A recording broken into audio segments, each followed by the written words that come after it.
Charles Leclerc vient de faire une révélation qui a complètement surpris Ferrari et même Lewis Hamilton. Dans une déclaration rare et d'une honnêteté brutale, avant son Grand Prix à domicile à Monaco, Leclerc a admis qu'il avait commencé à copier certains éléments du style de pilotage de Hamilton, après une analyse approfondie des données du septuple champion du monde au sein de Ferrari. Ce n'est pas seulement une surprise pour de nombreux fans qui ont toujours vu Leclerc comme un pilote indépendant avec une approche unique, mais cela indique aussi quelque chose de bien plus profond. Car si Charles Leclerc apprend de Hamilton au sein de la même équipe, en pleine crise chez Ferrari, cela pourrait changer complètement la dynamique interne ainsi que toute la saison 2025 de la Scuderia. Avant de plonger dans ce que Leclerc imite précisément chez Hamilton, comment cela pourrait impacter le week-end à Monaco et ce que cela révèle de l'état actuel des performances de Ferrari, pense à liker cette vidéo, à t'abonner à la chaîne si ce n'est pas déjà fait, et reste avec nous jusqu'à la fin, car ce que nous allons révéler dépasse largement les simples données. Il s'agit de mentalité, d'adaptabilité et d'un transfert discret de pouvoir au cœur même de Maranello. Leclerc a révélé cette semaine que l'attention aux détails, la discipline et l'interaction de Hamilton avec les ingénieurs avaient complètement modifié la dynamique interne chez Ferrari. Selon Charles, Hamilton n'est pas seulement rapide en piste, il est l'un des derniers à quitter le circuit, assiste à chaque briefing technique avec une concentration chirurgicale, remet en question les hypothèses de l'équipe et analyse chaque aspect de sa performance de manière méthodique, presque scientifique. Ce niveau d'implication a attiré l'attention de Leclerc. Et bien qu'ils aient désormais, selon lui, un style de pilotage relativement similaire, Charles admet avoir commencé à adopter certaines des habitudes caractéristiques de Hamilton lors des moments clés de la course. L'une d'elles est la façon dont Hamilton gère les sorties de virage à basse vitesse, en modulant l'accélérateur pour maximiser l'adhérence sans surchauffer les pneus. Cela a été un point faible majeur de la SF25, notamment sur les circuits bosselés ou à faible adhérence, comme Miami, Bakou et bien sûr Monaco. Les mots exacts de Leclerc ont été « Il est extrêmement talentueux et a un style de pilotage très intéressant que j'utilise moi-même parfois à certains moments de la course, si c'est la chose à faire. » Et là réside la bombe, car lorsque la star formée à la maison, l'enfant chéri de Ferrari, commence à s'inspirer du nouvel homme en rouge, cela signifie qu'il y a un changement profond en coulisses. Voyons maintenant comment cela pourrait tout changer ce week-end. Monaco n'est pas une course comme les autres. C'est le circuit le plus unique, le plus prestigieux et probablement le plus exigeant du calendrier. Ici, la confiance du pilote, le contrôle de l'accélérateur et la précision sont plus importants que la puissance brute ou la vitesse de pointe. Et c'est là que le style de Hamilton et la décision de Leclerc d'en adopter certaines parties pourraient s'avérer décisifs. Hamilton est réputé pour sa finesse sur les circuits urbains. De Singapour à Bakou, en passant par Monaco, sa capacité à contrôler les angles de dérive et à moduler le freinage et l'accélération sans déséquilibrer la voiture est légendaire. Leclerc, lui, est beaucoup plus agressif. Il est notoirement rapide en qualification, tirant chaque dixième de sa monoplace, mais cette même agressivité l'a aussi conduit à faire des erreurs coûteuses et à subir une dégradation des pneus en course. En étudiant désormais les données de Hamilton, Leclerc s'adapte. Il apprend quand il faut être précis au lieu d'être impulsif, quand il faut gérer l'énergie au lieu d'attaquer à l'aveugle. Et comme Ferrari manque de constance aussi bien en qualification qu'en rythme de course, ce type d'apprentissage interne pourrait aider l'équipe à développer une stratégie plus cohérente et plus efficace à l'avenir. Et puisqu'on parle de stratégie, il ne faut pas ignorer les évolutions que Ferrari a apportées à Monaco. L'un des choix les plus intéressants est que Ferrari a décidé de réutiliser l'aileron arrière, employé lors du Grand Prix de Monaco de l'année dernière, celui-là même qui a permis à Leclerc de décrocher la pole position et de remporter sa course à domicile. Il s'agit d'un aileron à forte charge aérodynamique, spécifiquement conçu pour les virages serrés et à basse vitesse, offrant la stabilité arrière nécessaire dans des sections comme Mirabeau, le virage en épingle et la rascade. Ce n'est pas juste un clin d'œil au passé, c'est une décision calculée pour corriger une voiture qui souffre depuis le début de la saison d'un manque de stabilité à l'entrée des virages et d'une instabilité de l'arrière. Mais ce n'est pas tout.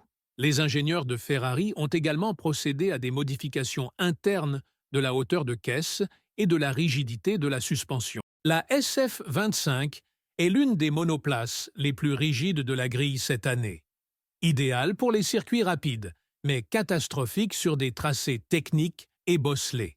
Ces ajustements devraient permettre à la voiture de mieux absorber les vibreurs et de permettre aux deux pilotes d'accélérer plus fort sans perdre de traction. Pour Hamilton, cela est particulièrement crucial. Il s'est plaint toute l'année d'instabilité au freinage et d'un manque d'adhérence en milieu de virage. Ces mises à jour, combinées aux changements aérodynamiques, pourraient enfin lui donner la confiance nécessaire pour réaliser une performance de qualification dans le top 3. Et à Monaco, tout le monde le sait, les qualifications sont primordiales. Voyons rapidement comment les deux pilotes abordent Monaco. Hamilton arrive dans la principauté après son meilleur résultat avec Ferrari jusqu'à présent. Une remontée impressionnante de la 12e à la 4e place à Imola. Il a effectué des dépassements décisifs, parfaitement géré ses pneus et est resté calme, affirmé et concentré à la radio. Après la course, son message était clair. Si nous nous qualifions mieux, nous pouvons gagner. Ce n'est pas de la frustration, c'est de la confiance, c'est de la dynamique. Leclerc, de son côté, a quitté Imola visiblement frustré. Une confusion stratégique l'a empêché de rentrer au bon moment au stand et son désormais célèbre message radio « Je m'en fiche, on parle de nous » n'a fait que renforcer l'idée qu'il perd confiance dans les décisions de l'équipe. Et maintenant, quelques jours plus tard, il admet que l'approche de Hamilton l'aide à affiner son propre style de conduite. C'est une rare démonstration d'humilité et peut-être le premier signe que Charles commence à passer d'un rôle de leader émotionnel de Ferrari à une force plus analytique et adaptable dans le garage. Et si tu apprécies cette analyse approfondie de la dynamique évolutive entre Hamilton et Leclerc, ainsi que des grandes mises à jour sur lesquelles Ferrari mise à Monaco, n'oublie pas de liker cette vidéo, de t'abonner à la chaîne pour ne rien rater des contenus Formule 1 détaillés et reste avec nous jusqu'au bout, car ce qui se joue ce week-end pourrait redéfinir la saison de la Scuderia. Qu'y a-t-il en jeu? Absolument tout. Ferrari ne parle plus de championnat. McLaren a pris de l'avance. Red Bull reste dominant.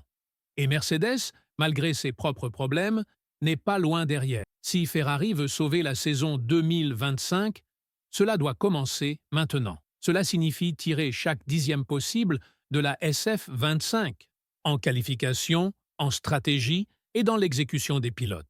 Le fait que Leclerc copie Hamilton peut ne pas sembler significatif sur le papier, mais dans une équipe aussi politique, émotionnelle et historiquement chaotique que Ferrari, ce petit ajustement pourrait être l'étincelle qui aligne enfin deux des pilotes les plus rapides de la grille vers un objectif commun. Gagner. Pas plus tard. Pas en 2026. Maintenant.